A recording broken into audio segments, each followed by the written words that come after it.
नमस्कार, स्वागत है कल्याण सिंह की ऑनलाइन क्लास में।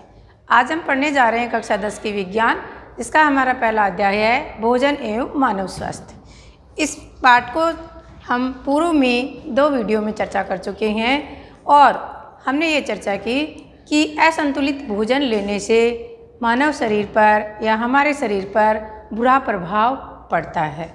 आज हम पढ़ने जा रहे हैं मोटापा। ओबेसिटी, मोटापा अत्यधिक मात्रा में वसा युक्त भोजन लेने से मोटापा हो जाता है और मोटापे से अनेक तरह के रोग हमारे शरीर में हो जाते हैं। मोटापे को नापने का एक सूत्र है जिसे हम देखेंगे, इसको हम BMI कहते हैं, बॉडी मास इंडेक्स। यदि हमारे जो बॉडी मास इंडेक्स है यह लंबाई और भार इसका अनुपात होता है। भार में लंबाई का भाग दे करके और लंबाई को मीटर में पैमाना मान करके इसे हम निकाल सकते हैं। यदि यह 25 किलोग्राम प्रति मीटर स्क्वायर आता है तो यह BMI मोटापे के लगभग पूर्व की स्थिति होती है। और यदि यह 30 किलोग्राम प्रति मीटर स्क्वायर होता है तो उसे हम मोटापा मानते हैं।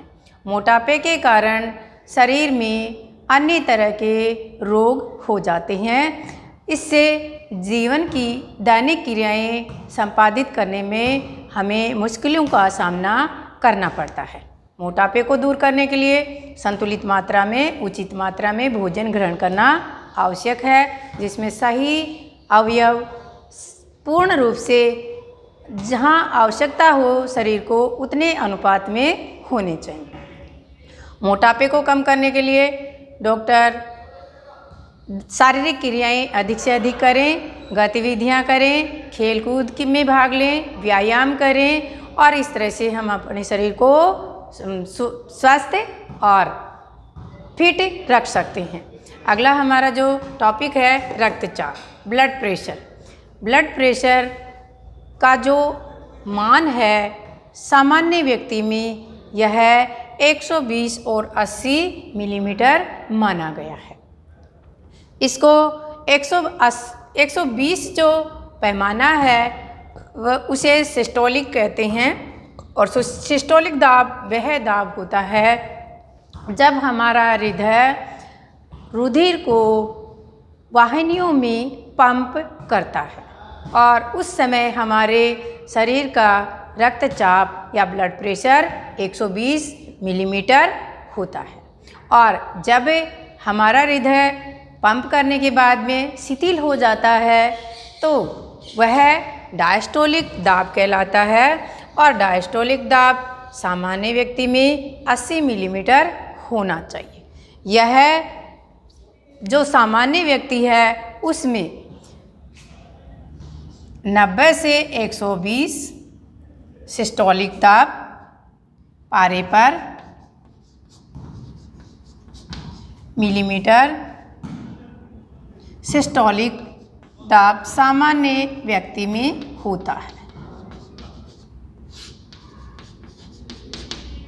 और 60 से और 80 के बीच में यदि होता है तो सामान्य व्यक्ति में ये डायस्टोलिक या मिनिमम दाब कहलाता है। डायस्टोलिक।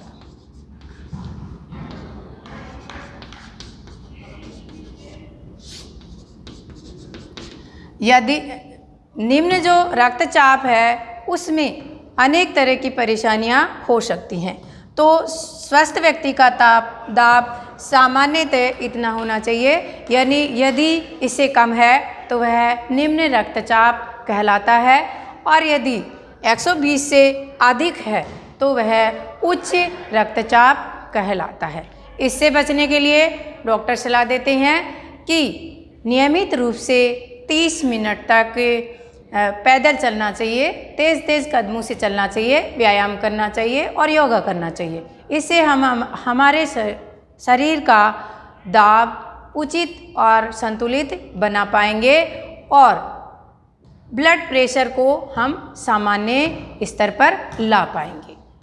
आइए हम अगला टॉपिक चर्चा करते हैं, नशीले पदार्थ।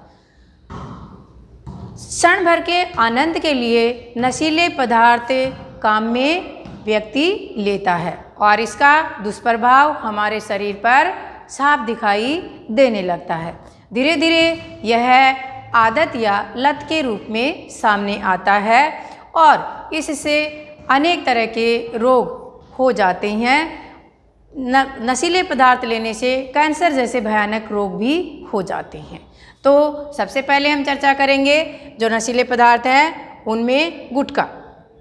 पाउच संस्कृति के कारण यह गुटखा प्रत्येक घर घर और ढाणियों में पहुंच चुका है और इसके दुष्प्रभाव भी सामने नज़र आ रहे हैं। इससे पर्यावरण भी प्रदूषित हो रहा है और मनुष्य का स्वास्थ्य भी प्रभावित हो रहा है। इसमें अनेक तरह के रासायनिक पदार्थ मिला करके और इसे बनाया जाता है।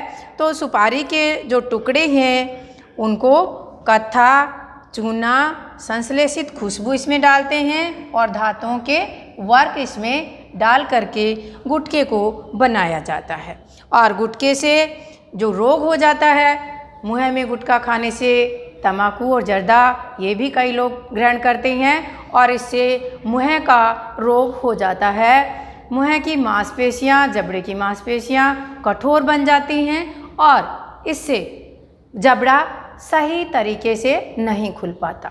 तो हमें इससे बचना चाहिए और जो गुटखा ग्रहण करते हैं उनको हमें रोकना चाहिए ताकि उनके स्वास्थ्य पर विपरीत प्रभाव न हो और इसके कारण मांसपेशियां कठोर हो जाती हैं, जबड़ा ठीक से नहीं खुल पाता है और इसके कारण जो रोग हो जाता है उसका नाम भी कई बार आपके परीक्षा में पूछा जाता है। तो आप इसे नोट करेंगे, सबम्यूकस फाइब्रोसिस नामक रोग इससे हो जाता है। कैंसर जैसे भयानक रोग भी गुटखा खाने से हो जाते हैं।